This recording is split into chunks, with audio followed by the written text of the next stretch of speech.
ประสาทเครื่องแหประสาทเครื่องทีมฮัลโหลขี้พึ่งอ่ะมันเป็นแบบประสาทขี้พึ่งจนว่าเอาใครเขาเลือกว่าในใจต้องใช้ระวังพอเวลาทานเขาเป็นแข่งธุรกิจต้องเทธุรกิจต้องบอกว่าต้องได้กำไรตามคุณสมมติได้กำไร140 ล้านดึงเอาไหนก็ได้นำไปใจมันยังไงตรงจังหวะเขาออกตรงมาขนาดจะโอนเป็นคนเขาดึงเวลาเด็กธุรกิจเนาะอันนี้แขนเนาะแขนการเห็นงานเนาะมันเป็นโครงสร้างใหญ่ที่แบบต้องเป็นโครงสร้างใหญ่ฉะนั้นเวลาเชื่อมสังคมก็เป็นแค่เราเห็นมันต้องไม่หนักเด็กมันหนักสักอย่างเพราะว่าเขาเนี่ยพอพูดมาแล้วได้จากการบอกเลยคำศัพท์ที่ต้องลดเส้นเข้ามาเจ้าหน้าที่อยู่ที่นี่นะเจ้าหน้าที่มันเป็นคำศัพท์ของเพื่อนบ้านแต่เจ้าว่าแทนคำว่าพนักงาน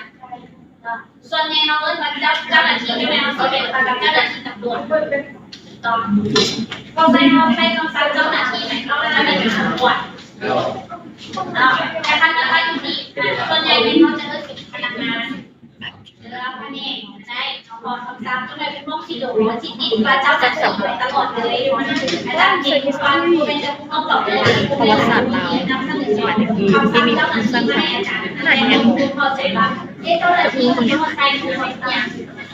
เจ้าหน้าที่เปิดคลิปให้เปิดเลยค่ะที่หน้าที่เป็นการแก้ตรวจสอบว่าไฟตรวจสอบ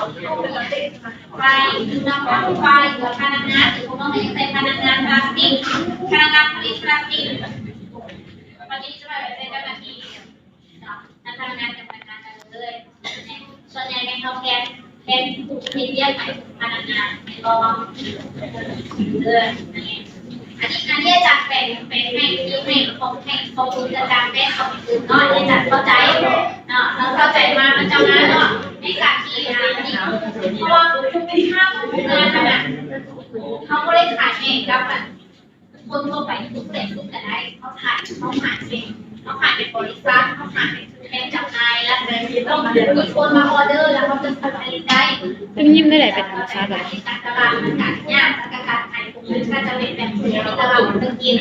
บบซึ่งบางคนบอกว่าบางคนยิ้มเป็นธรรมชาติน้ำสัตว์เด็กจะไม่ได้แบบโฆษณาเนี่ยที่จะเป็นแบบในการตลาดดั